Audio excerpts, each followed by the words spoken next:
Monsieur Lecoq, partie 13, chapitre 18 de la période 2.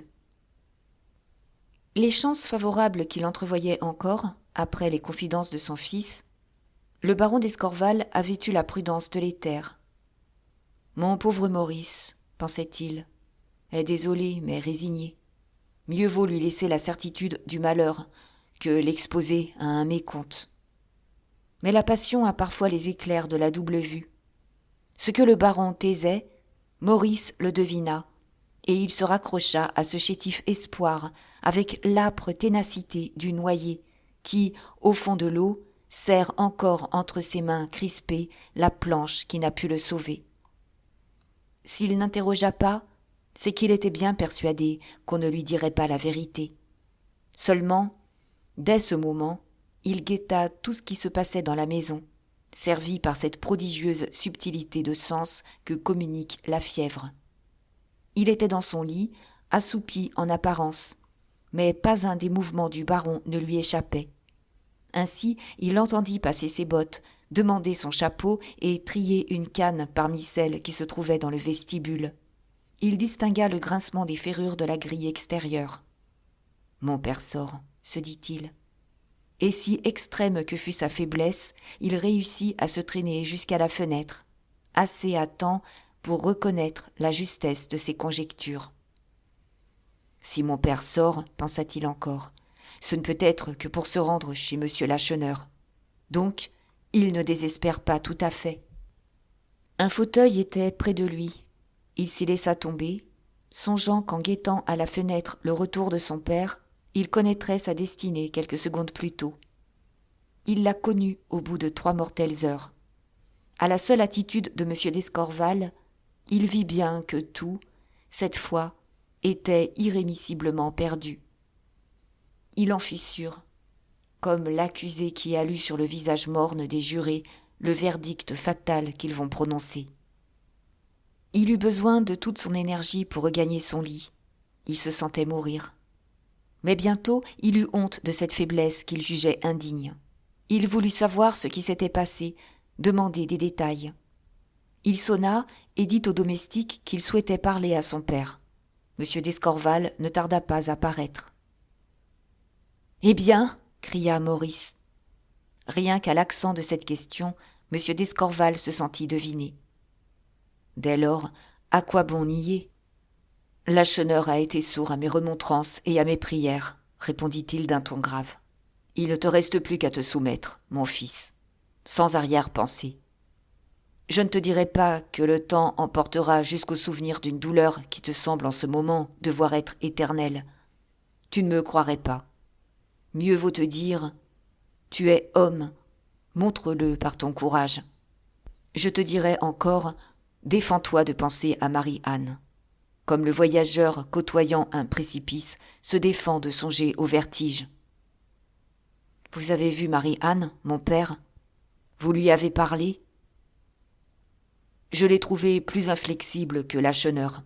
« Inflexible ? Ils me repoussent, et ils reçoivent peut-être Chanlouineau. » Chanlouineau est devenu leur commensal. Mon Dieu, et Martial de Sermeuse ?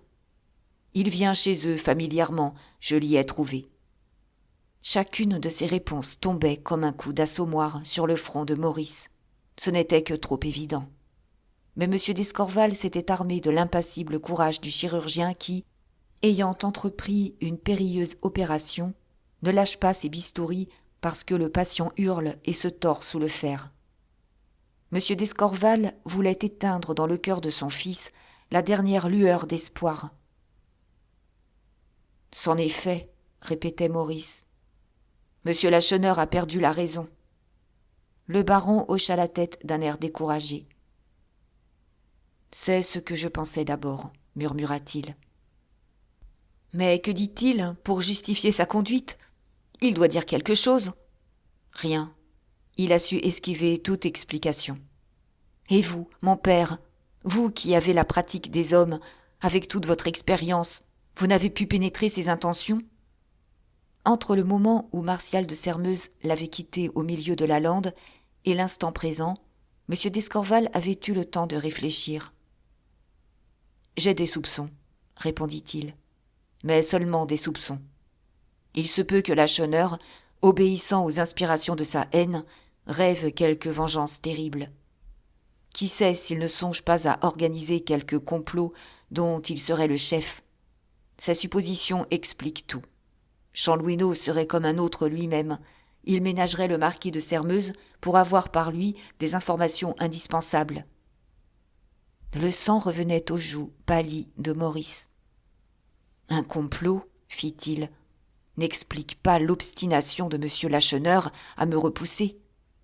Hélas, si, mon pauvre enfant, c'est par Marie-Anne qu'il tient Chanlouineau et le marquis de Sairmeuse. Qu'elle devienne ta femme demain, il lui échappe aussitôt.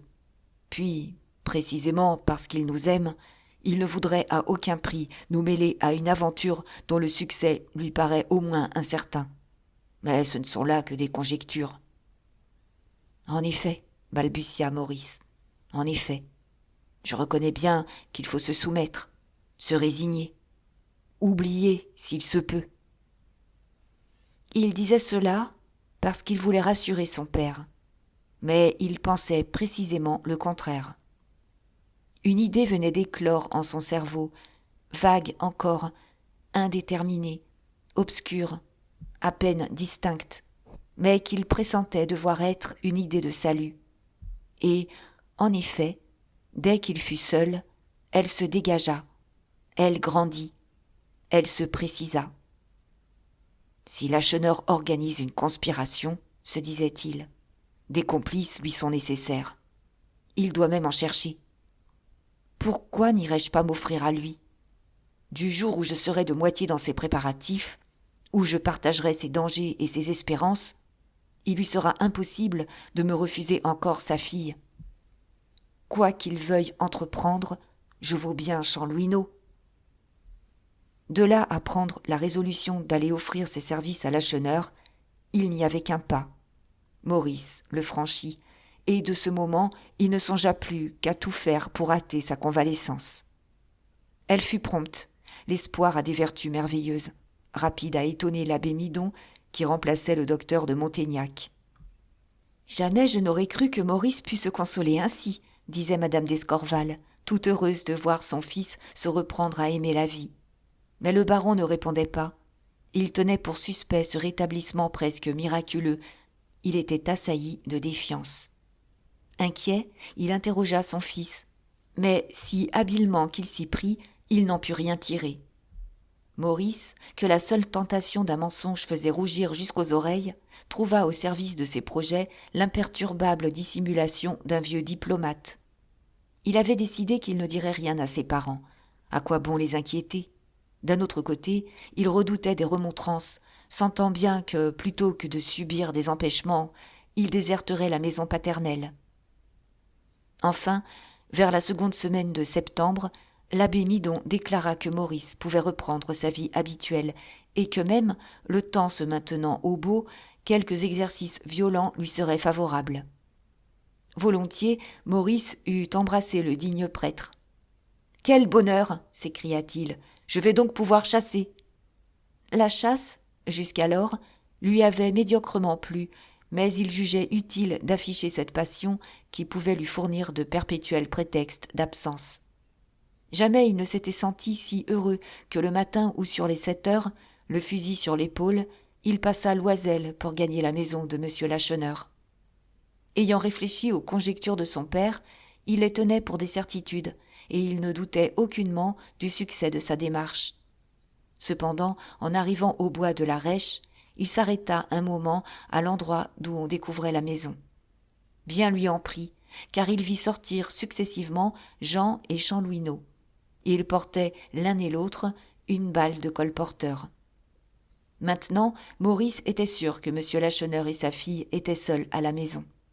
Il y courut, et sans frapper, il entra. Dans la première pièce, Marie-Anne et son père étaient accroupis devant la cheminée où flambait un grand feu.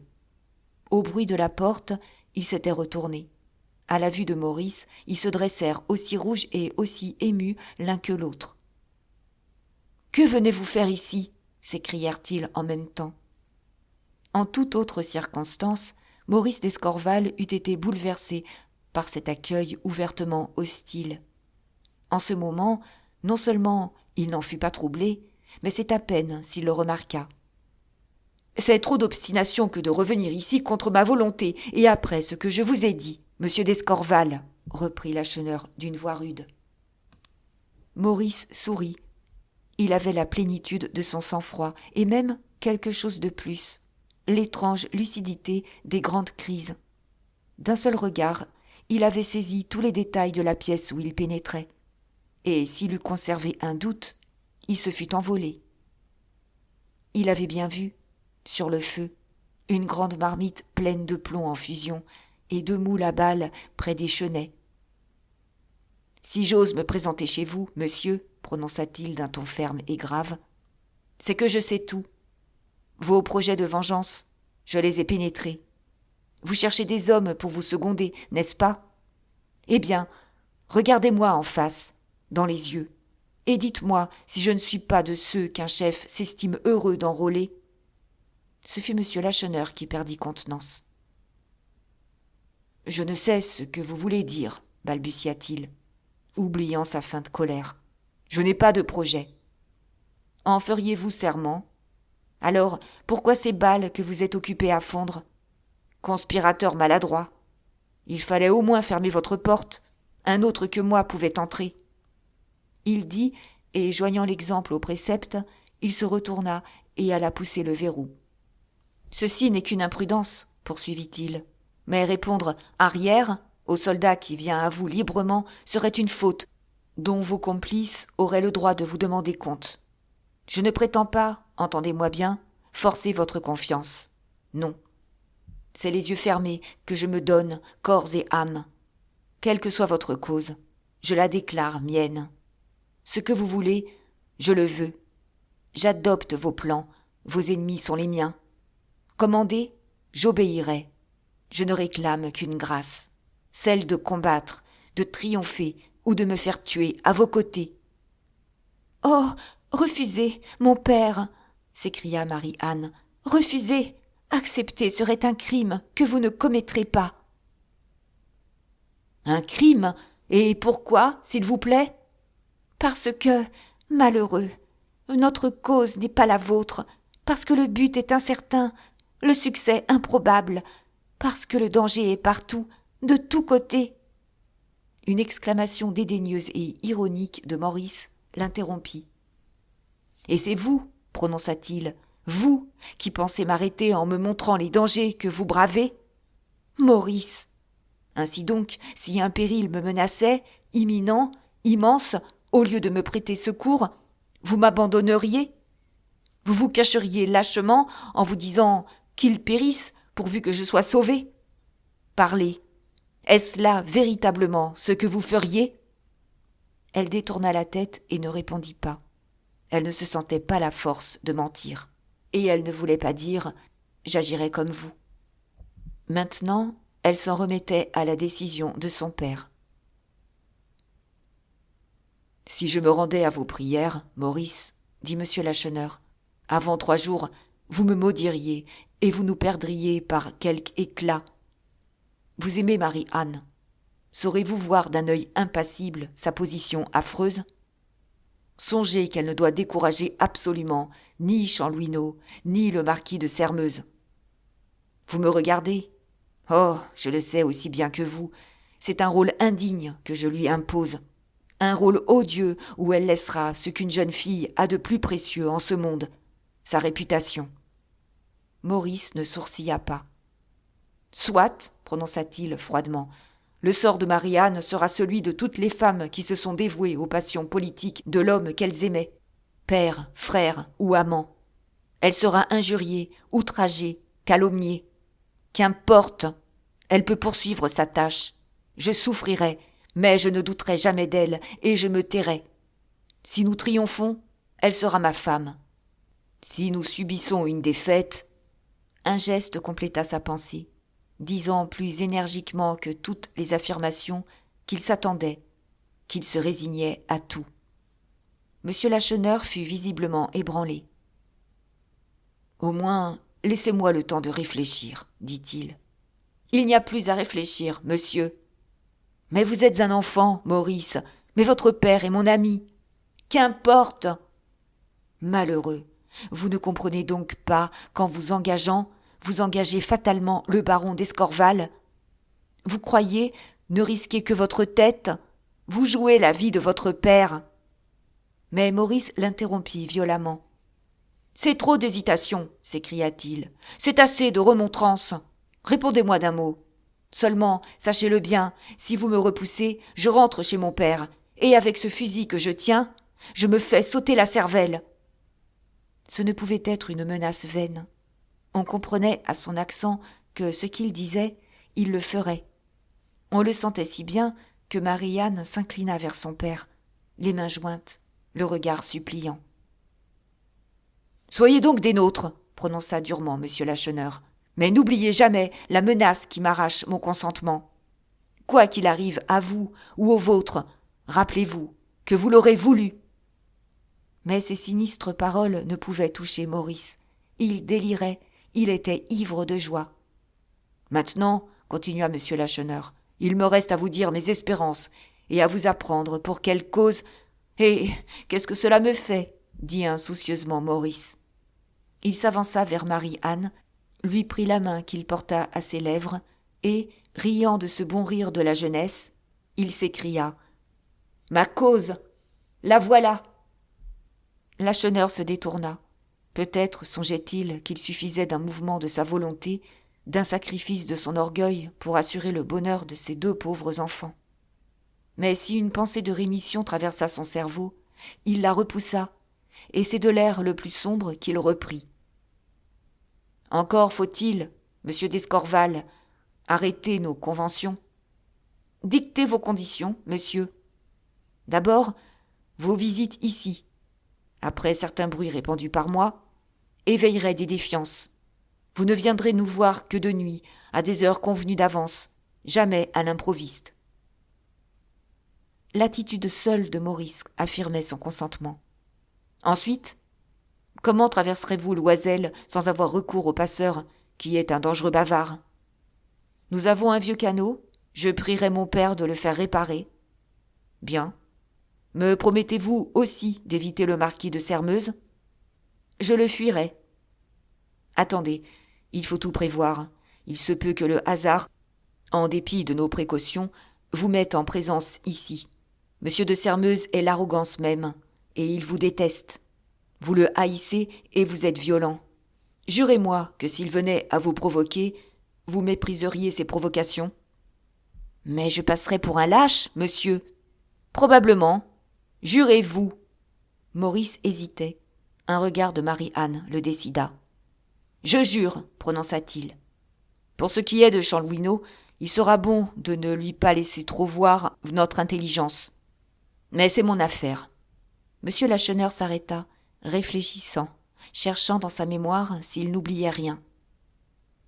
Il ne me reste plus, Maurice, reprit-il, qu'à vous adresser une dernière et bien importante recommandation.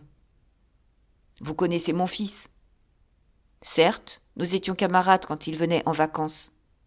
Eh bien, quand vous serez maître de mon secret, car à vous, je dirai toute ma pensée, défiez-vous de Jean. Oh, monsieur, restez sur vos gardes, vous dis-je. Il rougit extrêmement, le malheureux homme, et ajouta. Ah, c'est pour un père un pénible aveu. Je n'ai pas confiance en mon fils. Il ne sait de mes projets que ce que je lui en ai dit le jour de son arrivée. Maintenant, je le trompe comme s'il devait trahir. Peut-être serait-il sage de l'éloigner, mais que penserait-on ? Sans doute on dirait que je suis bien avare du sang des miens, quand je risque froidement la vie de tant de braves gens. Après cela, je m'abuse peut-être. Il soupira et dit encore. Défiez-vous. Chapitre 19. Ainsi, c'était bien Maurice d'Escorval que le marquis de Sermeuse avait surpris s'échappant de la maison de M. Lacheneur. Martial n'avait aucune certitude. Il se pouvait que l'obscurité l'eût trompé, mais le doute seul suffisait à gonfler son cœur de colère. Quel personnage fais-je donc » s'écriait-il. « Un personnage ridicule, assurément !» Si épais était le bandeau noué sur ses yeux par la passion, qu'il n'apercevait rien des circonstances les plus frappantes. L'amitié cérémonieuse de Lacheneur, il la tenait pour sincère. Il croyait au respect étudié de Jean. Les empressements presque serviles de Chanlouineau ne l'étonnaient pas. Enfin, de ce que Marie-Anne le recevait sans colère, il concluait qu'il s'avançait dans son esprit et dans son cœur. Ayant oublié, il s'imaginait que les autres ne se souvenaient pas. Après cela, il se figurait s'être montré assez généreux pour avoir des droits à une certaine reconnaissance. Monsieur Lacheneur, outre tous les objets choisis au château, avait reçu le montant du legs de mademoiselle Armande et une indemnité. Le tout allait à une 60 000 francs. « Il serait, jarnibieux, bien dégoûté s'il n'était pas content, » maugréait le duc, furieux d'une prodigalité qui cependant ne lui coûtait rien. Encore entretenu dans ses illusions par l'opinion de son père, Martial se croyait un peu chez lui, dans la maison de M. Lacheneur. Le soupçon des visites de Maurice faillit l'éclairer. « Serais-je donc dupe d'une rouée ?» pensa-t-il. Son dépit fut tel que, pendant plus d'une semaine, il prit sur lui de ne se point montrer à l'Arèche. Cette bouderie, le duc de Sairmeuse la devina, et, l'exploitant avec l'adresse de l'intérêt en éveil, il en sut tirer le consentement de son fils à l'alliance avec les Courtaumieux. Livré jusqu'alors aux plus cruelles indécisions, Martial avait esquivé toute réponse catégorique. Habilement agacé, il s'écria enfin « Soit, j'épouse mademoiselle Blanche !» Le duc n'était pas homme à laisser refroidir ses bonnes dispositions. En moins de 48 heures, les démarches officielles furent faites. On rédigea un projet de contrat, les paroles furent échangées et on décida que le mariage serait célébré au printemps. C'est à Sairmeuse qu'eut lieu le dîner des fiançailles. Dîner d'autant plus gai qu'on y célébrait 2 petites victoires. Le duc de Sairmeuse venait de recevoir, avec son brevet de lieutenant général, une commission qui lui attribuait un commandement militaire à Montaignac. Le marquis de Courtaumieux, qui avait à faire oublier les adulations prodiguées à l'empereur, venait d'obtenir la présidence de la cour prévôtale, instituée à Montaignac, pour y servir les haines et les terreurs de la Restauration. Mademoiselle Blanche triomphait. Après cette fête, déclaration publique, Martial se trouvait lié. En effet, pendant une quinzaine, il ne la quitta pour ainsi dire pas. Elle le pénétrait d'un charme dont la douceur infinie lui faisait presque oublier la violence de ses sensations près de Marie-Anne. Malheureusement, l'orgueilleuse héritière ne sut pas résister au plaisir de risquer une allusion assez obscure, du reste, à ce qu'elle appelait la bassesse des anciennes inclinations du marquis. Elle trouva l'occasion de dire qu'elle faisait travailler Marie-Anne pour l'aider à vivre. Martial se contraignit à sourire, mais l'indignité du procédé le forçait de plaindre Marie-Anne. Et le lendemain même, il courait chez M. Lacheneur. À la chaleur de l'accueil qui lui fut fait, toutes ses rancunes se fondirent, tous ses soupçons s'évaporèrent. La joie de le revoir éclatait même dans les yeux de Marie-Anne. Il le remarqua bien. « Oh, je l'aurais !» pensa-t-il. C'est qu'en réalité, on était bien heureux de son retour.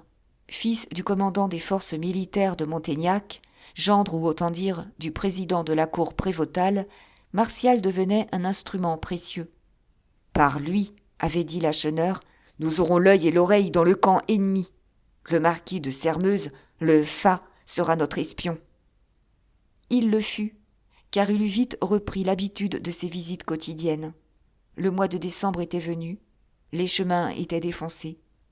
Mais il n'était pluie, neige ni boue capable d'arrêter Martial. Il arrivait vers 10 heures, s'asseyait sur un escabeau, contre l'âtre, sous le haut manteau de la cheminée, et il parlait. Marie-Anne paraissait s'intéresser prodigieusement aux événements. Il lui contait tout ce qu'il pouvait surprendre. Parfois, il restait seul. Lacheneur, Chanlouineau et Jean couraient la campagne pour le commerce. Les affaires allaient si bien que M. Lacheneur avait acheté un cheval afin d'étendre ses tournées. Mais le plus souvent, les causeries de Martial étaient interrompues. Il eût dû être surpris de la quantité de paysans qui se présentaient pour parler à monsieur Lacheneur. C'était une interminable procession, et à tous ses clients, Marie-Anne avait quelque chose à dire en secret. Puis, elle offrait à boire. La maison était comme un cabaret. Qui ne sait où l'âpreté des convoitises peut mener un homme amoureux? Rien ne chassait Martial. Il plaisantait avec les allants et venants, il donnait une poignée de main. À l'occasion, il lui arrivait de trinquer. Il eût accepté bien d'autres choses. N'avait-il pas offert à Lacheneur de l'aider à mettre ses comptes au net? Et une fois, c'était vers le milieu de février, comme il voyait Chanlouineau très embarrassé pour composer une lettre, il voulut absolument lui servir de secrétaire. « C'est que ce n'est pas pour moi, cette damnée lettre, disait Chanlouineau. C'est pour un oncle à moi qui marie sa fille. Bref, Martial se mit à table et, sous la dictée de Chanlouineau, non sans mainte rature, il écrivit « Mon cher ami, nous sommes enfin d'accord et le mariage est décidé. Nous ne nous occupons plus que de la noce qui est fixée à... Nous vous invitons à nous faire le plaisir d'y venir. Nous comptons sur vous et vous devez être persuadé que plus vous amènerez de vos amis, plus nous serons contents. Comme la fête est sans façon et que nous serons très nombreux, vous nous rendrez service en apportant quelques provisions. » Si Martial eût pu voir quel sourire avait Chanlouineau en le priant de laisser en blanc la date de la noce, il eût, à coup sûr, reconnu qu'il venait de tomber dans un piège grossièrement tendu. Mais il était fasciné. « Ah, ça, marquis, lui disait son père, Chupin prétend que vous ne sortez plus de chez Lacheneur.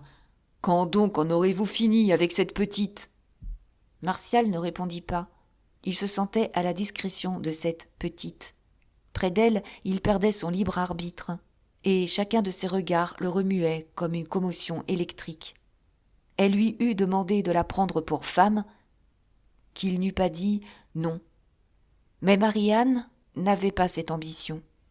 Toutes ses pensées, tous ses vœux étaient pour le succès de son père. Maurice et Marie-Anne devaient être les deux plus intrépides auxiliaires de M. Lacheneur. Ils entrevoyaient, après le triomphe, une si magnifique récompense. N'est-ce pas dire la fiévreuse activité que déploya Maurice? Toute la journée, il courait les hameaux des environs, et le soir, aussitôt le dîner, il s'esquivait, traversant l'Oiselle dans son bateau, et volait à l'Arèche. M. d'Escorval ne pouvait pas ne pas remarquer à la longue les absences de son fils. Il surveilla et acquit la certitude que Lacheneur l'avait embauché. Ce fut son expression. Saisi d'effroi, il résolut d'aller sur-le-champ, sans prévenir Maurice, trouver son ancien ami, et, prévoyant un nouvel échec, il pria l'abbé Midon de l'accompagner. C'est le 4 mars, vers 4h30, que M. d'Escorval et le curé de Sermeuse prirent le chemin des Landes de l'Arèche. Si tristes ils étaient et si inquiets qu'ils n'échangèrent pas 10 paroles le long de la route. Un spectacle étrange les attendait à la sortie du bois. Le jour tombait, mais on distinguait encore les objets. Devant la maison de Lacheneur se tenait un groupe d'une douzaine de personnes, et M. Lacheneur parlait. Que disait-il? Ni le baron, ni le prêtre ne pouvaient l'entendre. Mais il y eut un moment où les plus vives acclamations accueillirent ses paroles. Aussitôt, une allumette brilla entre ses doigts. Il alluma une torche de paille et la lança sur le toit de chaume de sa maison, en criant d'une voix formidable « Le sort en est jeté! Voilà qui vous prouve que je ne reculerai pas !» 5 minutes après, la maison était en flammes. Dans le lointain, on vit une des fenêtres de la citadelle de Montaignac s'éclairer comme un phare, et de tous côtés, l'horizon s'empourpra de lueurs d'incendie. On répondait au signal de Lacheneur. Chapitre 20. Ah, l'ambition est une belle chose. Déjà presque vieillard, éprouvé par tous les orages du siècle, riche à millions, possesseur des plus somptueuses habitations de la province, le duc de Sermeuse et le marquis de Courtomieux n'eussent plus dû, se semble, aspirer qu'au repos du foyer domestique. Il leur eût été si facile de se créer une vie heureuse, tout en répandant le bien autour d'eux, tout en préparant, pour leur dernière heure, un concert de bénédictions et de regrets. Mais non, ils avaient voulu être pour quelque chose dans la manœuvre de ce vaisseau de l'État, où personne ne consent plus à rester simple passager. Nommés l'un commandant des forces militaires, l'autre président de la cour prévôtale de Montaignac, ils avaient dû quitter leur château pour s'installer tant bien que mal à la ville. Le duc de Sairmeuse habitait, sur la place d'Armes, une grande vieille maison toute délabrée, une ruine où, la nuit, la bise qui se glissait par les portes mal closes venait réveiller ses rhumatismes. Le marquis de Courtaumieux s'était établi en camp volant chez un de ses parents, rue de la Citadelle. Leur vanité sénile était satisfaite. Tout était donc pour le mieux. Et cependant, on traversait alors cette période douloureuse de la Restauration, restée dans toutes les mémoires sous le nom de « terreur blanche ». Les représailles s'exerçaient librement, les vengeances s'assouvissaient en plein soleil, et les haines privées et d'effroyables cupidités s'abritaient sous le manteau des rancunes politiques. On menaçait même les acheteurs de biens nationaux. Si bien que les petits, les humbles du peuple, dans les villes, et les paysans dans les campagnes, épouvantés et intimidés, tournaient leurs pensées et leurs vœux vers l'autre. Et il leur semblait que le vaisseau qui portait à Sainte-Hélène le vaincu de Waterloo emportait en même temps leurs dernières espérances. Mais rien de tout cela ne montait jusqu'au duc de Sairmeuse, jusqu'au marquis de Courtaumieux. Louis XVIII régnait, leurs préjugés triomphaient, ils étaient heureux. Quel faquin eût osé ne l'être pas? Donc, nulle inquiétude ne troublait leur sereine satisfaction.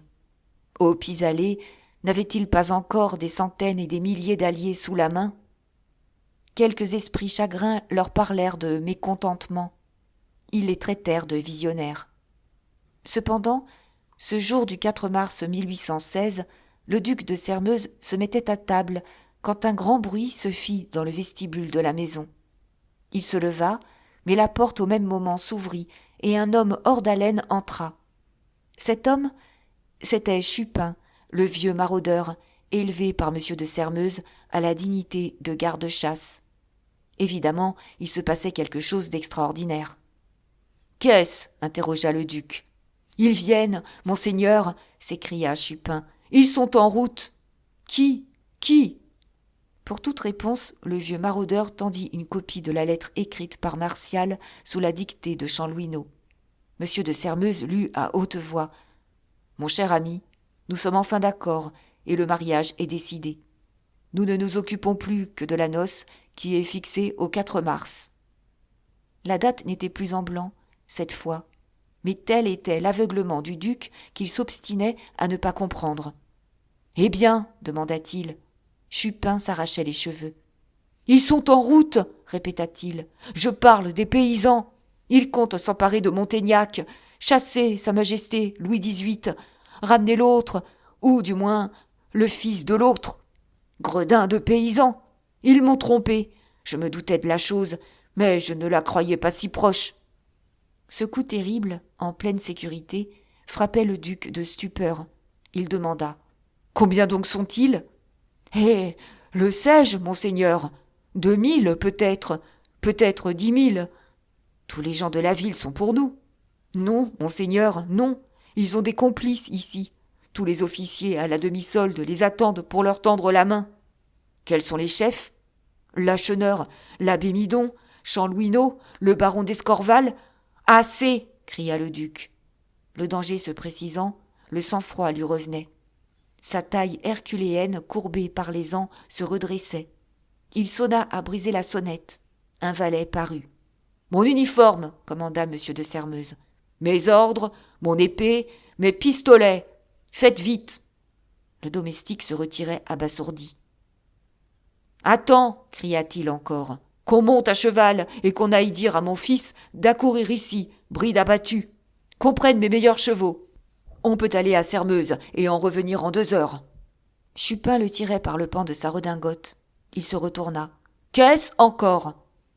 Le vieux maraudeur mit le doigt sur ses lèvres, commandant ainsi le silence.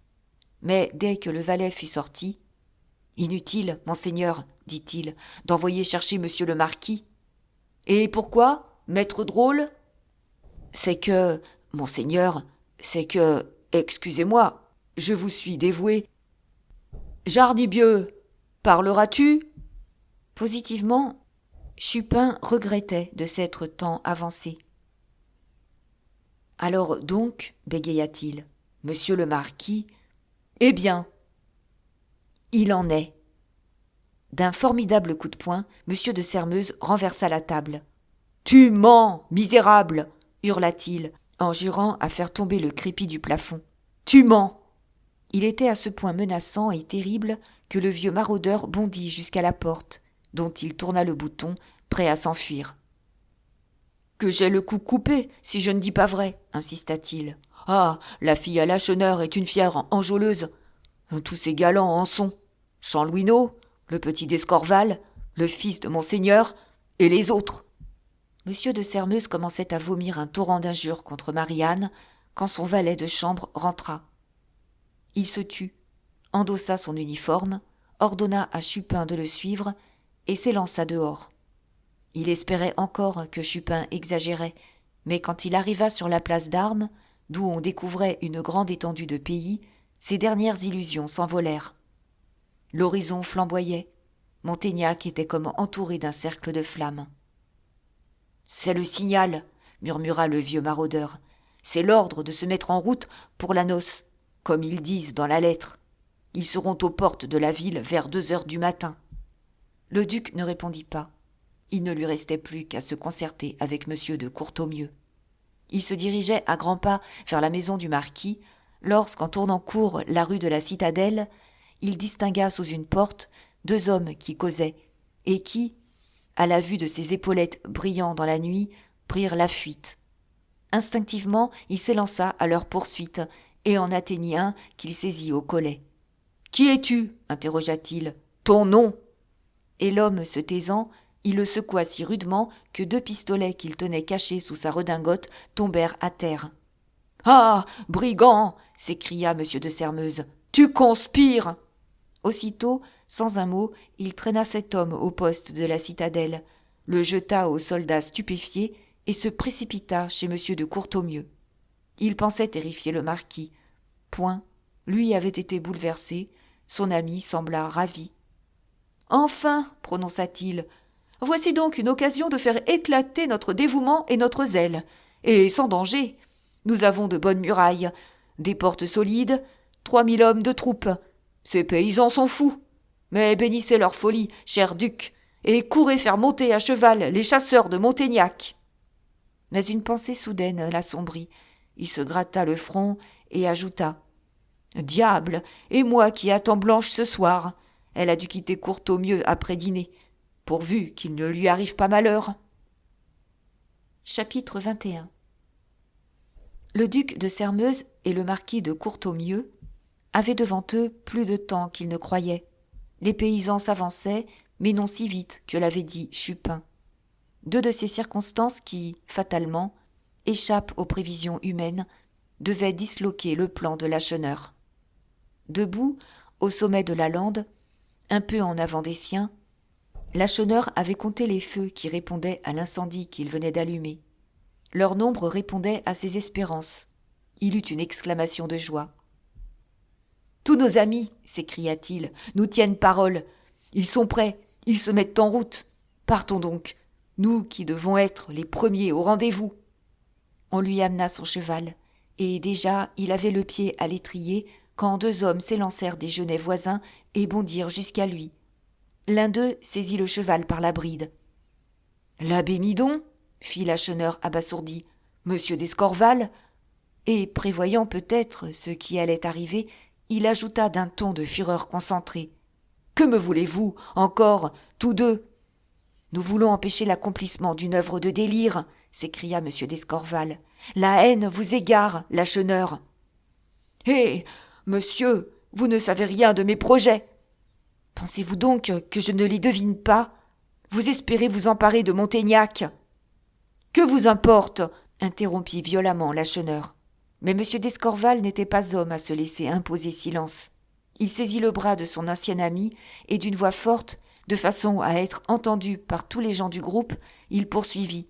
« Insensé! Vous oubliez donc que Montaignac est une place de guerre, défendue par de profonds fossés et de hautes murailles. Vous oubliez donc que derrière ces fortifications est une garnison nombreuse commandée par un homme à qui on ne saurait refuser une rare énergie et une indomptable bravoure, le duc de Sairmeuse ?» Lacheneur se débattait, essayant de se dégager. « Tout a été prévu, » répondit-il, « et on nous attend à Montaignac. Vous en seriez sûr si, comme moi, vous aviez vu briller une lumière aux fenêtres de la citadelle. Et tenez, regardez, on l'aperçoit encore. Elle m'annonce, cette lumière, que 200 à 300 officiers en demi-solde viendront nous ouvrir les portes de la ville dès que nous paraîtrons. Et après, je veux admettre l'impossible. Vous prenez Montaignac, que faites-vous ensuite? Pensez-vous que les Anglais vous rendront l'empereur? Napoléon II n'est-il pas prisonnier des Autrichiens? Ne vous souvient-il pas que les souverains coalisés ont laissé 130 000 soldats à une journée de marche de Paris? De sourds murmures se faisaient entendre parmi les amis de Lacheneur. « Cependant, tout ceci n'est rien, » continua le baron. « Vous ignorez ce que savent à cette heure les enfants, que toujours et quand même, dans une entreprise comme la vôtre, il y a autant de traîtres que de dupes. Qui appelez-vous dupes, monsieur? Tous ceux qui, comme vous, prennent leurs illusions pour des réalités. Tous ceux qui, parce qu'ils souhaitent fortement une chose, s'imaginent que cette chose est. Espérez-vous véritablement que ni le marquis de Courtaumieux, ni le duc de Sairmeuse n'ont été prévenus? » Lacheneur haussa les épaules.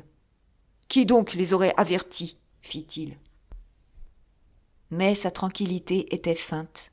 Le regard dont il enveloppa son fils Jean le prouvait. C'est cependant du ton le plus froid qu'il ajouta. « Il est probable qu'à cette heure le duc et le marquis sont au pouvoir de nos amis. » Ainsi, rien ne pouvait ébranler la résolution de cet homme. Il n'était force ni adresse capable de faire tomber le bandeau de ses yeux. C'était au curé de Sairmeuse à joindre ses efforts à ceux du baron. « Vous ne partirez pas, Lacheneur, » prononça-t-il. « Vous ne resterez pas sourd à la voix de la raison. Vous êtes un honnête homme, songez à l'épouvantable responsabilité que vous acceptez. Quoi ? Sur des chances imaginaires, vous oserez jouer la vie de milliers de braves gens et l'existence de leurs familles? On vous l'a dit, malheureux, vous ne pouvez réussir, vous devez être trahi, je suis sûr que vous êtes trahi. » Le lieu, l'instant, l'anxiété du péril, l'étrangeté de cette scène aux clartés de l'incendie, la robe noire de ce prêtre, son geste véhément, sa parole vibrante, tout était fait pour porter le trouble dans l'âme la plus ferme. Une inexprimable horreur contracta pendant 10 secondes les traits de Lacheneur. Il était visible pour tous qu'il était remué jusqu'au plus profond de ses entrailles. Qui peut dire ce qui fut advenu sans l'intervention de Chanlouineau? Le robuste gars s'avança, brandissant son fusil double. « Par le saint nom de Dieu !» s'écria-t-il. « Voici bien du temps perdu en bavardages inutiles !» Lacheneur bondit comme sous un coup de fouet. Il se dégagea brusquement et s'élança en selle. « Partons !» commanda-t-il. Mais le baron et l'abbé ne désespéraient pas encore. Ils s'étaient jetés à la tête du cheval. « Lacheneur !» cria le prêtre. « Insensé ! Prenez garde ! Le sang que vous allez faire répandre retombera sur votre tête et sur la tête de vos enfants !» Épouvantée de ces accents prophétiques, la petite troupe s'arrêta. Alors sortit des rangs et s'avança un des complices vêtus comme les paysans des environs de Sairmeuse. « Marie-Anne !» s'écrièrent en même temps l'abbé et le baron stupéfaits. « Oui, moi !» répondit la jeune fille en retirant le large chapeau qui cachait en partie son visage. « Moi qui veux ma part des dangers de ceux qui me sont chers, ma part de la victoire ou de la défaite. Vos conseils viennent trop tard, messieurs. Vous voyez ces lueurs à l'horizon ? Elles nous annoncent que les gens de ces communes se rendent en armes au carrefour de la Croix d'Arcy, à une lieue de Montaignac, où est le rendez-vous général. Avant 2 heures, il y aura là 1500 hommes, dont mon père doit prendre le commandement. Et vous voudriez qu'il laissât sans chef ces soldats qu'il est allé arracher à leur foyer ? C'est impossible. » L'exaltation de son père et de son amant l'avait gagnée. Elle partageait leur folie, si elle ne partageait pas toutes leurs espérances. Sa beauté avait quelque chose de fulgurant, les éclairs de ses yeux faisaient pâlir les flammes de l'incendie. Ah, c'est vraiment à cette heure qu'elle méritait ce nom d'ange de l'insurrection que lui avait donné Martial. « Non, il n'y a plus à hésiter, reprit-elle, ni à réfléchir. C'est la prudence maintenant qui serait folie. C'est en arrière qu'est le plus grand danger. Laissez passer mon père, messieurs. Chaque minute que vous nous faites perdre coûte peut-être la vie d'un homme. Et nous, mes amis, en avant !» Une immense acclamation lui répondit, et la petite troupe s'élança à travers la lande. Il n'y avait plus à lutter. M. d'Escorval était consterné, mais il ne pouvait laisser s'éloigner ainsi son fils, qu'il apercevait dans les rangs. « Maurice !» cria-t-il. Le jeune homme hésita, mais enfin s'approcha. « Vous ne suivrez pas ces fous, Maurice !» dit le baron. « Il faut que je les suive, mon père. Je vous le défends. Hélas, mon père, je ne puis vous obéir. Je suis engagé. J'ai juré. Je commande après Lacheneur. » Sa voix était triste, mais elle annonçait une inébranlable détermination. « Mon fils, reprit M. d'Escorval, malheureux enfant, c'est à la mort que tu marches, à une mort certaine. Raison de plus pour ne pas manquer à ma parole, mon père. Et ta mère, Maurice, ta mère que tu oublies. » Une larme brilla dans les yeux du jeune homme. « Ma mère, répondit-il, aimera mieux pleurer son fils mort que le garder près d'elle, déshonoré, flétri des noms de lâches et de traîtres. Adieu, mon père. » M. d'Escorval était digne de comprendre la conduite de Maurice. Il étendit les bras et serra sur son cœur ce fils tant aimé, convulsivement, comme si c'eût été pour la dernière fois. « Adieu, balbutia-t-il. Adieu. » Maurice avait déjà rejoint les autres, dont les acclamations allaient se perdant dans le lointain, que le baron d'Escorval était encore à la même place, écrasé sous l'excès de sa douleur. Tout à coup, il se redressa. « Un espoir nous reste, l'abbé !» s'écria-t-il. « Hélas !» murmura le prêtre. « Oh, je ne m'abuse pas. Marie-Anne ne vient-elle pas de nous dire où est le rendez-vous ? En courant à Escorval, en attelant en hâte un cabriolet, nous pouvons devancer les conjurés à la croix d'Arcy. Votre voix, qui avait ému Lacheneur, touchera ses complices. Nous déciderons ces pauvres égarés à rentrer chez eux. Venez, l'abbé, venez vite. » Et ils partirent en courant. Chapitre 22. 8 heures sonnaient au clocher de Sairmeuse quand M. Lacheneur et les siens quittèrent la lande de la Rêche. 1 heure plus tard, au château de Courtaumieux, Mademoiselle Blanche finissait de dîner et demandait sa voiture pour aller rejoindre son père à Montaignac. L'étroitesse du logis mis à sa disposition avait forcé le marquis à le séparer de sa fille. Il ne se voyait que le dimanche, soit que Mademoiselle Blanche se rendît à la ville, soit que le marquis vînt au château. Ainsi, ce voyage qu'entreprenait la jeune fille sortait des habitudes établies. Des circonstances graves l'expliquaient. Il y avait 6 jours que Martial n'avait paru à Courtaumieux, et Mademoiselle Blanche était à moitié folle de douleur et de colère. Ce qu'eut à endurer tante Médie pendant ce temps ne peut être compris que de ceux qui ont observé dans certaines familles riches, de ces pauvres parentes, réduites à tout attendre de la pitié, le vêtement, le pain, le sou même destiné à payer la chaise à l'église. Durant les 3 premiers jours, Mademoiselle Blanche avait pu rester maîtresse de soi. Le 4e, elle n'y tint plus, et malgré l'inconvenance de sa démarche, elle osa envoyer prendre des nouvelles de Martial. Était-il malade, absent ? On répondit à son messager que monsieur le marquis se portait comme un charme, mais que, chassant de l'aurore au crépuscule, il se couchait tous les soirs aussitôt soupé. Quelle horrible injure ! Mais du moins, elle était persuadée que Martial, prévenu de sa démarche, se hâterait le lendemain d'accourir s'excuser.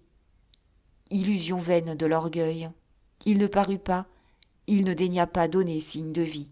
« Ah, sans doute, il est près de l'autre, disait-elle à tante Médie.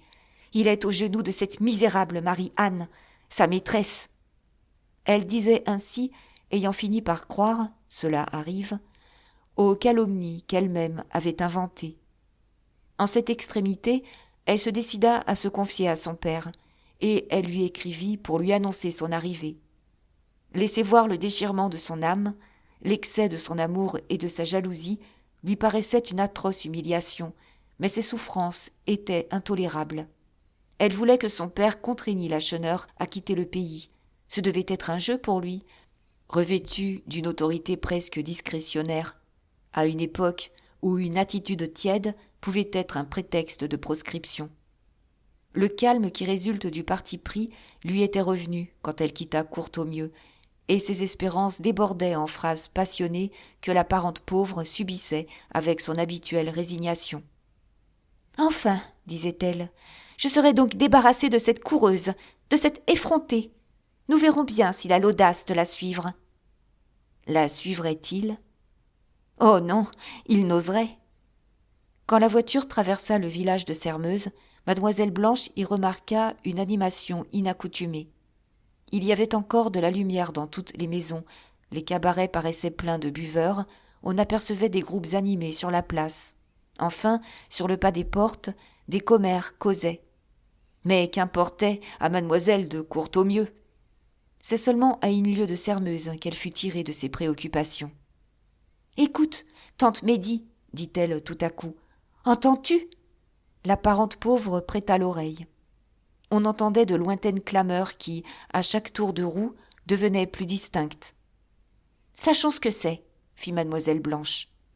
Et, abaissant une des glaces de la voiture, elle interrogea le cocher. « Il me semble, répondit cet homme, que je vois, tout au haut de la côte, une grosse troupe de paysans. Ils ont des torches. »« D'où Jésus ?» interrompit tante Médie épouvantée. « Ce doit être quelque noce, » ajouta le cocher en fouettant ses chevaux. Ce n'était pas une noce, mais bien la troupe de Lacheneur grossie du contingent de 4 ou 5 communes. La petite colonne s'élevait à 500 hommes environ. Depuis 2 heures déjà, Lacheneur eût dû être à la Croix d'Arcy. Mais il lui était arrivé ce qui toujours arrive aux chefs populaires. Le branle donné, il n'avait plus été le maître. Le baron d'Escorval lui avait fait perdre 20 minutes. Il en avait perdu 4 fois autant à Sermeuse. Là, 2 communes avaient opéré leur jonction, et les paysans s'étaient aussitôt répandus dans les cabarets du village pour boire au succès de l'entreprise. Les arracher à leurs bouteilles avait été long et difficile. Et pour comble, une fois qu'on les eut remis en marche, il fut impossible de les décider à éteindre des branches de pin qu'ils avaient allumées en guise de torches. Prières, menaces, tout échoua contre une incompréhensible obstination. Ils voulaient y voir clair, disait-il. Pauvres gens, ils n'avaient certes conscience ni des difficultés, ni des périls de l'entreprise. On leur avait fait de si belles promesses, quand on les avait enrôlés, on les avait grisés de tant d'espérances. Ils s'en allaient à la conquête d'une place de guerre, défendue par une nombreuse garnison, comme à une partie de plaisir. Et gais, insouciants, animés de l'imperturbable confiance de l'enfant, ils marchaient bras dessus, bras dessous, en chantant des chansons patriotiques. À cheval, au milieu de la troupe, M. Lacheneur sentait ses cheveux blanchir d'angoisse. Ce retard de 2 heures n'allait-il pas tout perdre ? Que devaient penser les autres à la Croix d'Arcy ? Que faisaient-ils en ce moment ? « Avançons, répétait-il, avançons !» Seuls les chefs, Maurice, Chalouineau, Jean, Marie-Anne et une vingtaine de vieux soldats de l'Empire comprenaient et partageaient le désespoir de Lacheneur. Ils savaient, eux, ce qu'ils risquaient au terrible jeu qu'ils jouaient. Et eux aussi, ils répétaient « Plus vite, marchons plus vite !» Exhortation stérile. Il plaisait à ces gens de marcher ainsi, lentement. Et même, tout à coup, la bande entière s'arrêta. Quelques-uns, en tournant la tête, avaient vu briller les lanternes de la voiture de mademoiselle de Courtaumieux. Elle arrivait au grand trot, elle rejoignit la colonne, on reconnut la livrée, Une immense clameur la salua. Monsieur de Courtornieu, par son âpreté haugain, s'était fait plus d'ennemis que le duc de Sairmeuse. Tous ces paysans qui, plus ou moins, croyaient avoir à se plaindre de sa cupidité, étaient ravis de cette occasion qui se présentait de lui faire une peur épouvantable. Car, en vérité, il ne songeait qu'à cette vengeance. Le procès devait le prouver.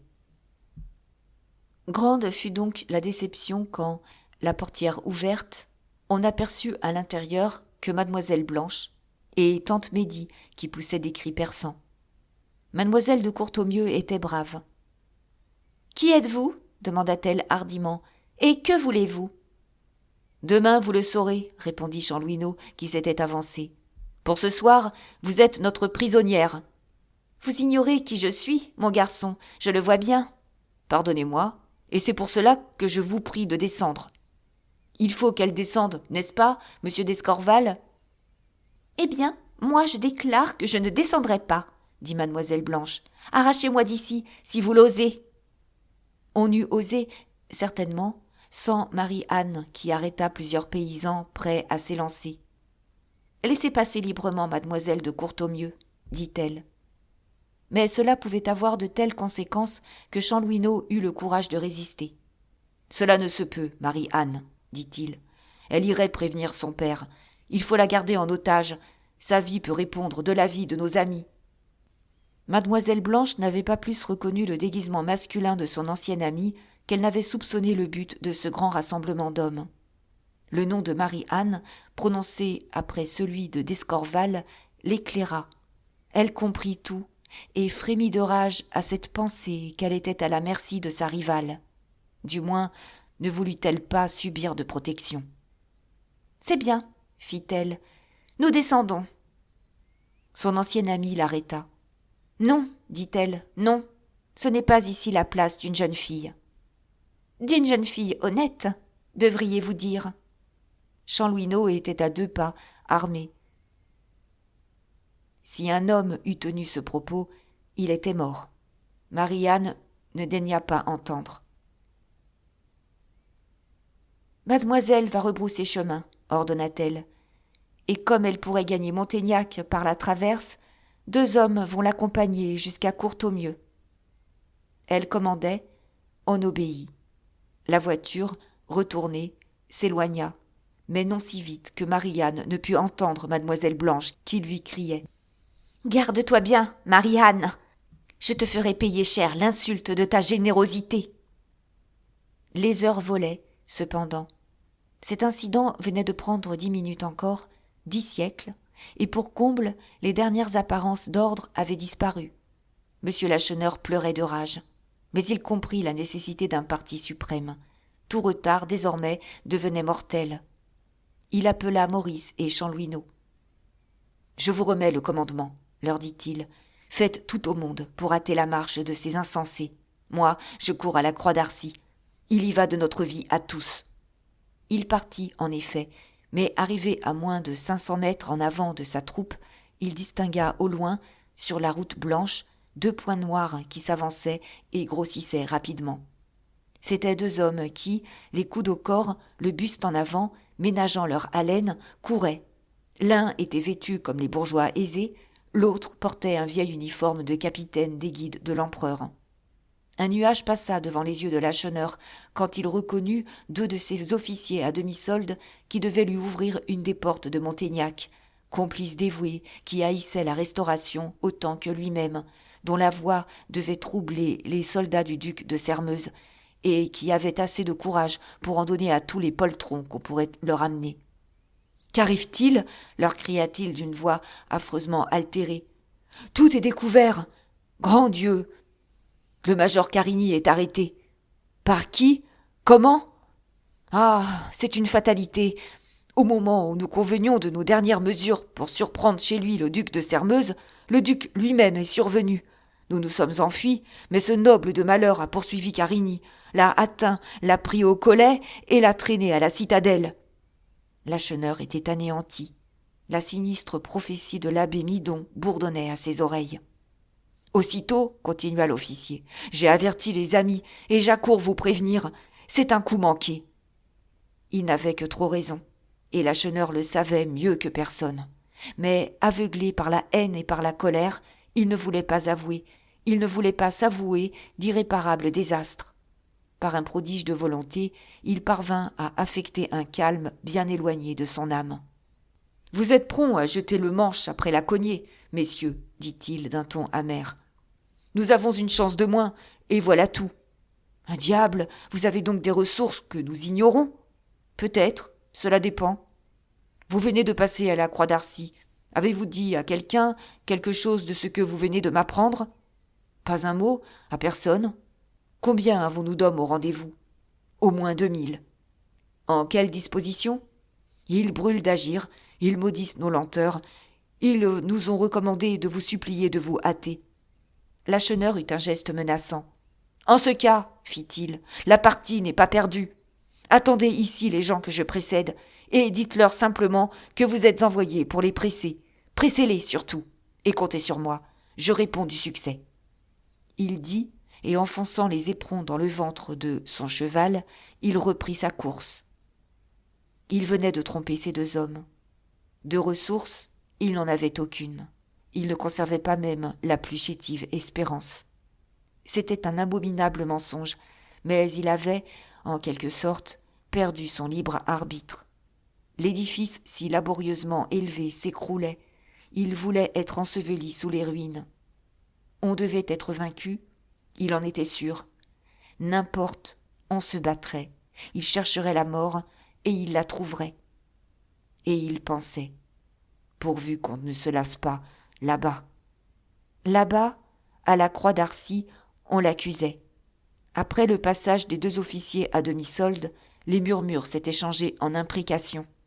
Ces 2000 paysans, arrivés successivement au rendez-vous, s'indignaient de ne pas voir leur chef, celui qui était venu les débaucher à la charrue pour en faire les soldats de ses rancunes. « Où est-il ? Se disait-il. Qui sait s'il n'a pas eu peur au dernier moment ?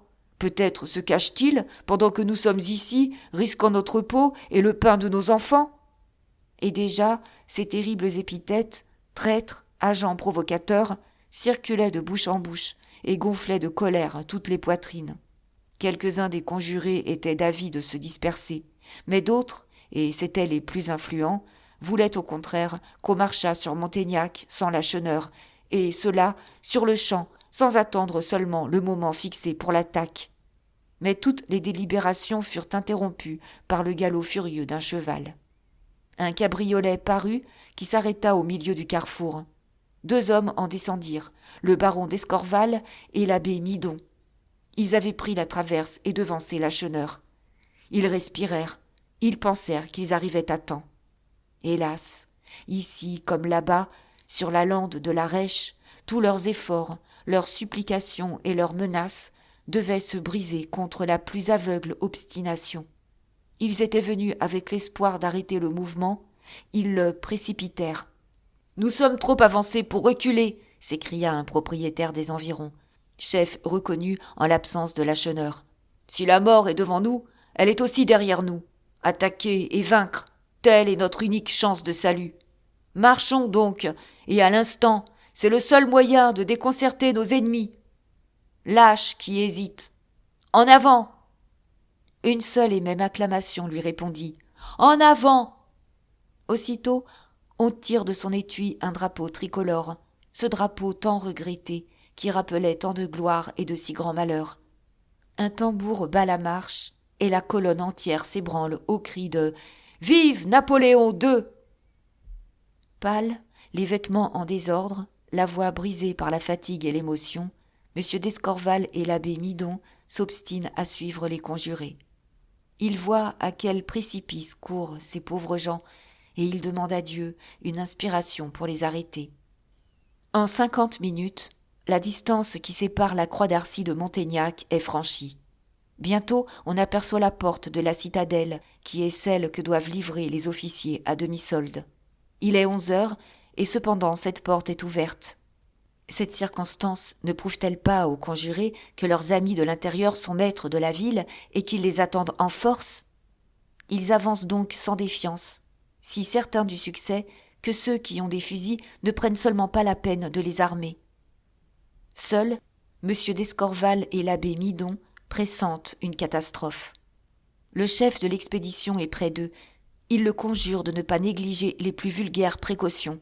Il le presse d'envoyer quelques hommes en reconnaissance. Eux-mêmes s'offrent d'y aller, à condition qu'on attendra leur retour avant d'aller plus loin. « Si un piège vous est tendu, lui disent-ils, n'y donnez pas tête baissée. » Mais on les repousse. Déjà, on a dépassé les ouvrages avancés. La tête de colonne touche au pont-levis. L'enthousiasme est devenu du délire. C'est à qui le premier pénétrera dans la place.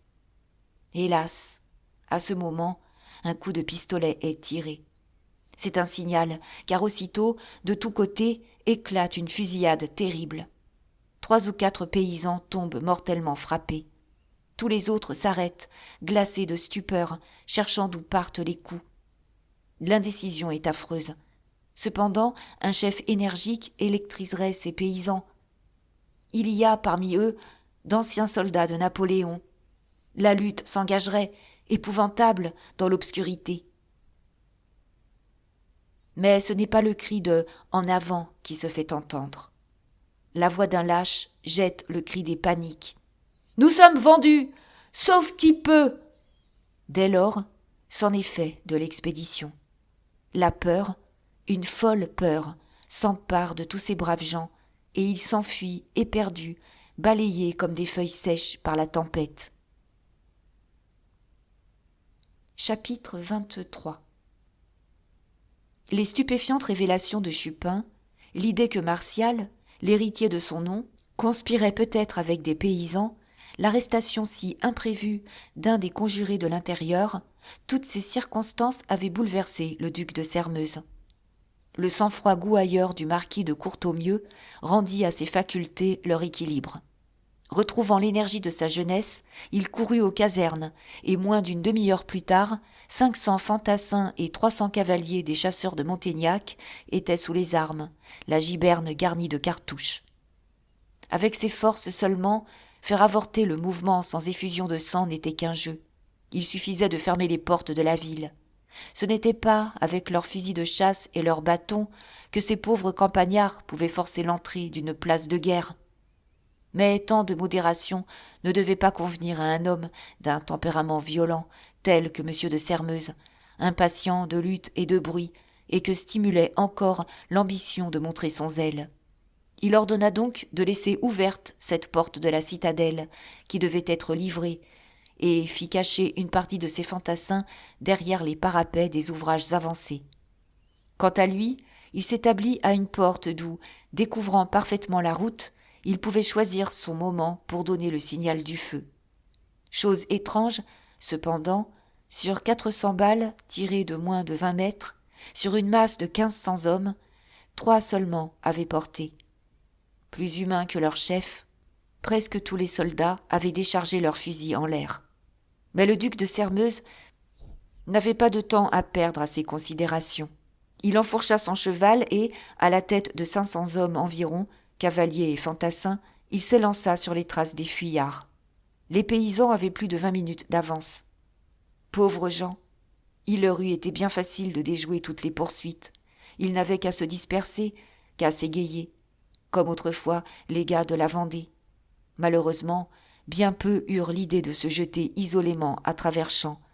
Les autres, éperdus, troublés, saisis de cet inconcevable vertige des déroutes, suivaient le grand chemin comme les moutons d'un troupeau pris d'épouvante. Ils allaient vite néanmoins, la peur leur donnait des ailes. N'entendaient-ils pas à chaque moment des coups de fusil tirés au traînard ? Mais il était un homme qui, à chacune de ces détonations, recevait pour ainsi dire la mort. Lacheneur. Penché sur le cou de son cheval, haletant, dévoré d'angoisse, il approchait, ventre à terre, de la croix d'Arcy, quand le fracas de la fusillade de Montaignac arriva jusqu'à lui. Terrifié, il arrêta sa bête par une saccade si violente qu'elle chancela sur ses jarrets. Il prêta l'oreille et attendit. Rien. Nulle décharge ne répondait à cette décharge. Il pouvait y avoir eu boucherie, combat, non. Lacheneur comprit tout. Il devina la sanglante échauffourée. Il vit tous ces paysans soulevés à sa voix, mitraillé à bout portant. Ah, toutes ces balles, il eût voulu les avoir dans la poitrine. De nouveau, il éperonna les flancs de son cheval, et sa course devint plus furieuse encore. Il traversa comme le vent le carrefour de la Croix d'Arcy. Il était vide. À l'entrée d'un des chemins était arrêté le cabriolet qui avait amené M. d'Escorval et l'abbé Midon. Personne ne s'en était inquiété. Enfin, M. Lacheneur aperçut les fuyards. Il poussa droit à eux, les chargeant des plus horribles malédictions et les accablant d'injures. « Lâches !» vociférait-il. « Traîtres ! Vous fuyez, et vous êtes 10 contre 1. Où courez-vous ainsi ? Chez vous ? Insensés ! Vous y trouverez les gendarmes qui vous attendent pour vous conduire à l'échafaud. Ne vaut-il pas mieux mourir les armes à la main ? Allons, volte-face, suivez-moi. Nous pouvons vaincre encore. Je vous amène du renfort. 2000 hommes me suivent. » Il promettait 2000 hommes. Il en eût promis 10 000, 100 000. Il eût promis aussi bien une armée et du canon. Mais eût-il eu tout cela, à moins d'employer la force, il n'eût pas arrêté la déroute. Il fut entraîné comme la branche morte par le torrent. Au carrefour de la Croix d'Arcy seulement, à cet endroit d'où, 1 heure auparavant, il parlait plein de confiance, les gens de cœur purent se reconnaître et se compter, pendant que les autres précipitaient leur course dans toutes les directions. Une centaine de conjurés, les plus braves et les plus compromis, entouraient M. Lacheneur. Parmi eux était l'abbé Midon, sombre, désespéré. Une poussée l'avait séparé de M. d'Escorval et il ne l'avait plus revu. Qu'était devenu le baron ? Avait-il été pris ou tué ? Avait-il gagné les champs ? Et le digne prêtre n'osait s'éloigner. Il attendait, heureux en son malheur d'avoir retrouvé la voiture et d'avoir réussi à la défendre contre une douzaine de paysans qui prétendaient s'en emparer. Il écoutait la délibération de M. Lacheneur et de ses amis. Devait-il tirer chacun de son côté ? Devait-il, en s'obstinant à une résistance désespérée, laisser à tous les conjurés le temps de gagner leur maison ? Ils hésitaient, quand enfin arrivèrent au rendez-vous les débris de la colonne confiée à Maurice et à Chanlouineau. De 500 hommes qui la composaient au départ de Sermeuse, 15 restaient, en comptant les 2 officiers à demi-solde. Marie-Anne marchait au milieu de ce petit groupe. La voix de Chanlouineau devait mettre fin aux hésitations. « Je viens pour me battre, déclara-t-il, et je vendrai chèrement ma vie. »« Battons-nous donc, dirent les autres. » Mais Chanlouineau ne les suivit pas sur le terrain qui fut jugé le mieux disposé pour une longue défense. Il avait tiré Maurice à l'écart. « Vous, monsieur d'Escorval, lui dit-il brusquement, vous allez vous retirer. »« Moi ? Je vais faire mon devoir, comme vous, Chanlouineau. »« Votre devoir, monsieur, est de sauver Marie-Anne. Partez, emmenez-la. »« Je reste, prononça Maurice. Il allait rejoindre les derniers combattants. Chanlouineau l'arrêta. « Vous n'avez pas le droit de vous faire tuer ici, dit-il d'une voix sourde. Votre vie appartient à la femme qui s'est donnée à vous. »« Malheureux, qu'osez-vous dire ?» Chanlouineau hocha tristement la tête. « À quoi bon nier ? Fit-il. Ce qui est arrivé devait arriver. Il est de ces tentations si grandes qu'un ange n'y résisterait pas. Ce n'est ni votre faute, ni la sienne. Lacheneur a été un mauvais père. Il y a eu un jour, quand j'ai été sûr, où je voulais me tuer, ou vous tuer, je ne savais lequel. Allez, vous n'aurez plus jamais la mort si près de vous qu'une fois. Je vous ai tenu au bout de mon fusil à 5 pas. C'est le bon Dieu qui a arrêté ma main en me montrant son désespoir. Maintenant que je vais mourir ainsi que Lacheneur, il faut bien que quelqu'un reste à Marie-Anne. Jurez-moi que vous l'épouserez. On vous inquiétera peut-être pour l'affaire de cette nuit, mais j'ai ici de quoi vous sauver. » Un feu de peloton l'interrompit. Les soldats du duc de Sermeuse arrivaient. « Saint bon Dieu !» s'écria Chanlouineau. « Et Marie-Anne !» Ils s'élancèrent, et Maurice, le premier, l'aperçut, debout au milieu du carrefour, appuyé sur le cou du cheval de son père. Il lui prit le bras en cherchant à l'entraîner. « Venez, lui dit-il, venez !» Mais elle résista. « De grâce, fit-elle, laissez-moi. Mais tout est perdu, mon ami. Oui, tout, je le sais, même l'honneur. Et c'est pour cela qu'il faut que je reste et que je meure. Il le faut, je le veux. » Elle se pencha vers Maurice, et d'une voix à peine intelligible, elle ajouta « Il le faut, pour que le déshonneur ne devienne pas public. » La fusillade était d'une violence extraordinaire. Ils restaient debout à l'endroit le plus périlleux. Ils allaient certainement être atteints quand Chanlouineau reparut. Avait-il deviné le secret des résistances de Marie-Anne ? Peut-être. Toujours est-il que, sans mot dire, il l'enleva comme un enfant entre ses bras robustes et la porta jusqu'à la voiture que gardait l'abbé Midon. « Montez, monsieur le curé, commanda-t-il, et retenez mademoiselle Lacheneur. Bien, merci. Maintenant, monsieur Maurice, à votre tour. » Mais déjà, les soldats de monsieur de Sairmeuse étaient maîtres du carrefour. Apercevant un groupe, dans l'ombre, ils accoururent. Alors, l'héroïque paysan saisit son fusil par le canon, et le manœuvrant comme une massue, il tint l'ennemi en échec, et donna à Maurice le temps de s'élancer près de Marie-Anne, de prendre les guides, et de fouetter le cheval qui partit au galop. Ce que cette lamentable nuit cacha de lâcheté ou d'héroïsme, d'inutile cruauté ou de magnifique dévouement, on ne l'a jamais su au juste. 2 minutes après le départ de Marie-Anne et de Maurice, Chanlouineau luttait encore, barrant obstinément la route. Il avait en face de lui une douzaine de soldats au moins. N'importe, 20 coups de fusil lui avaient été tirés, pas une balle ne l'avait touché. On lui dit invulnérable.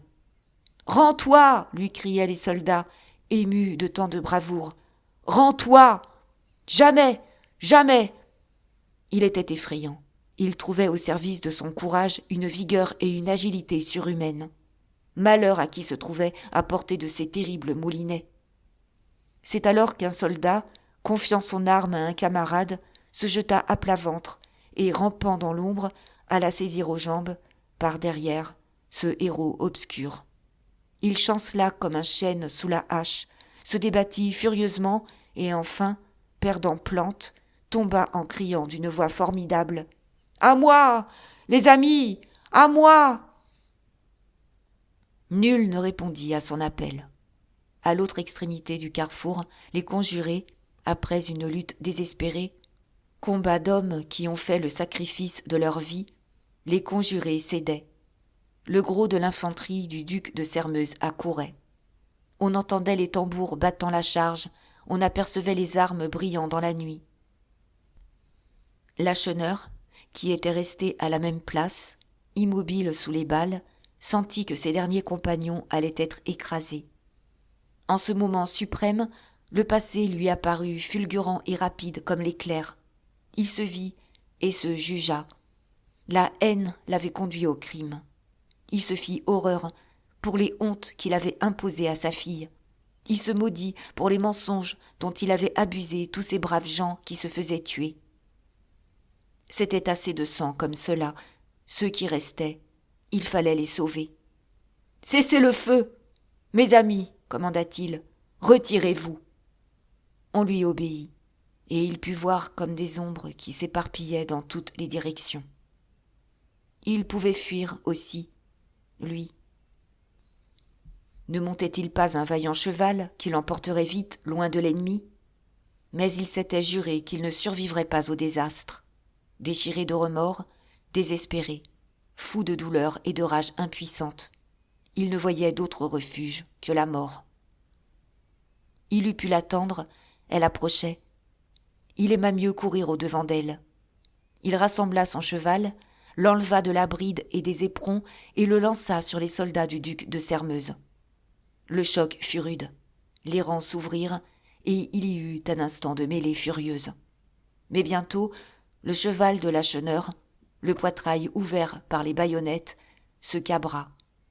Il battit l'air de ses sabots, puis ses jarrets plièrent, et il se renversa, entraînant son cavalier. Et les soldats passèrent, ne pouvant se douter que sous le cadavre du cheval, le maître se débattait sans blessure. Il était 1h30 du matin. Le carrefour était désert. Rien ne troublait le silence que les gémissements de quelques blessés appelant leurs compagnons et implorant des secours. Les secours ne devaient pas venir encore. Avant de penser aux blessés, M. de Sairmeuse songeait à tirer parti des événements pour sa fortune politique. Maintenant que le soulèvement était comprimé, il importait de l'exagérer, les récompenses devant être proportionnées à l'importance du service rendu. On avait ramassé, il le savait, un certain nombre de conjurés, 15 ou 20, mais ce n'était pas assez pour l'éclat qu'il désirait. Il voulait plus d'accusés que cela à jeter à la cour prévôtale ou à une commission militaire. Il divisa donc ses troupes en plusieurs détachements qu'il lança de tous côtés, avec l'ordre d'explorer les villages, de fouiller les maisons isolées et d'arrêter tous les gens suspects. Sa tâche, après cela, était terminée sur ce terrain. Il recommanda une fois encore la plus implacable sévérité et reprit au grand trot la route de Montaignac. Il était ravi, assurément, il bénissait, comme M. de Courtornieu, ces honnêtes et naïfs conspirateurs. Mais une crainte, qu'il s'efforçait vainement d'écarter, empoisonnait sa satisfaction. Son fils, le marquis de Sairmeuse, faisait-il, oui ou non, partie du complot ? Il ne voulait pas le croire, et cependant, le souvenir de l'assurance de Chupin le troublait. D'un autre côté, qu'était donc devenu Martial ? Le domestique expédié pour le prévenir l'avait-il rencontré ? S'était-il mis en route ? Par où ? Peut-être était-il tombé aux mains des paysans ? C'est dire le tressaillement de joie de M. de Sairmeuse quand, rentrant chez lui après une entrevue avec M. de Courtornieu, on lui apprit que Martial était arrivé depuis un quart d'heure. « Monsieur le marquis est monté précipitamment à sa chambre en descendant de cheval », ajouta le domestique. « C'est bien, » fit le duc, « je l'y rejoins. » Tout haut, devant ses gens, il disait « C'est bien », mais il se disait tout bas « Ceci, à la fin, frise l'impertinence. Quoi, je suis à cheval, en train de faire le coup de fusil, et monsieur mon fils se met au lit tranquillement, sans seulement s'informer de moi. » Il était arrivé à la chambre de son fils, mais la porte était fermée en dedans. Il frappa.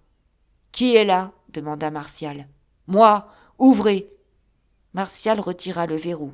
M. de Sairmeuse entra, et ce qu'il vit le fit frémir. Sur la table était une cuvette de sang, et Martial, le torse nu, lavait une large blessure qu'il avait un peu au-dessus du sein droit. « Vous vous êtes battu ?» s'exclama le duc d'une voix étranglée. « Oui. »« Ah, vous en étiez donc ?»« J'en étais ? De quoi ? De la conjuration de ces misérables paysans qui, dans leur folie parricide, ont osé rêver le renversement du meilleur des princes. » Le visage de Martial trahit successivement une profonde surprise et la plus violente envie de rire. « Je pense que vous plaisantez, monsieur, » dit-il. L'air et l'accent du jeune homme rassurèrent un peu le duc, sans toutefois dissiper entièrement ses soupçons. « C'est donc ces vils coquins qui vous ont attaqué ?» s'écria-t-il. « Du tout, j'ai simplement été obligé d'accepter un duel. »« Avec qui ? Nommez-moi le scélérat qui a osé vous provoquer. » Une fugitive rougeur colora les joues de Martial, mais c'est du ton léger qui lui était habituel qu'il répondit. « Ma foi, non. Je ne vous le nommerai pas. Vous l'inquiéteriez peut-être, et je lui dois de la reconnaissance à ce garçon. C'était sur la grande route. Il pouvait m'assassiner sans cérémonie, et il m'a offert un combat loyal. Il est d'ailleurs blessé plus grièvement que moi. » Tous les doutes de M. de Sairmeuse lui revinrent. « Si c'est ainsi, dit-il, pourquoi, au lieu d'appeler un médecin, vous enfermez pour soigner cette blessure ? » « Parce qu'elle est insignifiante, et que je veux tenir cette blessure secrète. » Le duc hochait la tête. « Tout cela n'est guère plausible, prononça-t-il, surtout après les assurances qui m'ont été données de votre complicité. » Le jeune homme haussa les épaules de la façon la moins révérencieuse. « Ah, dit-il, et par qui ? Par votre espion en chef, sans doute, ce drôle de Chupin. Il m'étonne, monsieur, qu'entre la parole de votre fils et les rapports de ce chenapan, vous hésitiez une seconde. » Ne dites point de mal de Chupin, marquis. C'est un homme précieux. Sans lui, nous eussions été surpris. C'est par lui que j'ai connu le vaste complot ourdi par Lacheneur. Quoi? C'est Lacheneur? Qui était à la tête du mouvement? Oui, marquis. Ah, votre perspicacité a été outrageusement mystifiée. Quoi? Vous êtes toujours fourré dans cette maison et vous ne vous doutez de rien? Le père de votre maîtresse conspire, elle conspire elle-même, et vous n'y voyez que du feu? Et je vous destinais à la diplomatie. Mais il y a mieux. Vous savez à quoi ont été employés les fonds que vous avez si magnifiquement donnés à ces gens-là? Ils ont servi à acheter des fusils, de la poudre et des balles à notre intention. Le duc goguenardait à l'aise maintenant. Il était tout à fait rassuré désormais, et il cherchait à piquer son fils. Tentative vaine. Martial reconnaissait bien qu'il avait été joué, mais il ne songeait pas à s'en indigner. Si Lacheneur était pris, pensait-il, s'il était condamné à mort, et si je le sauvais, Marianne n'aurait rien à me refuser.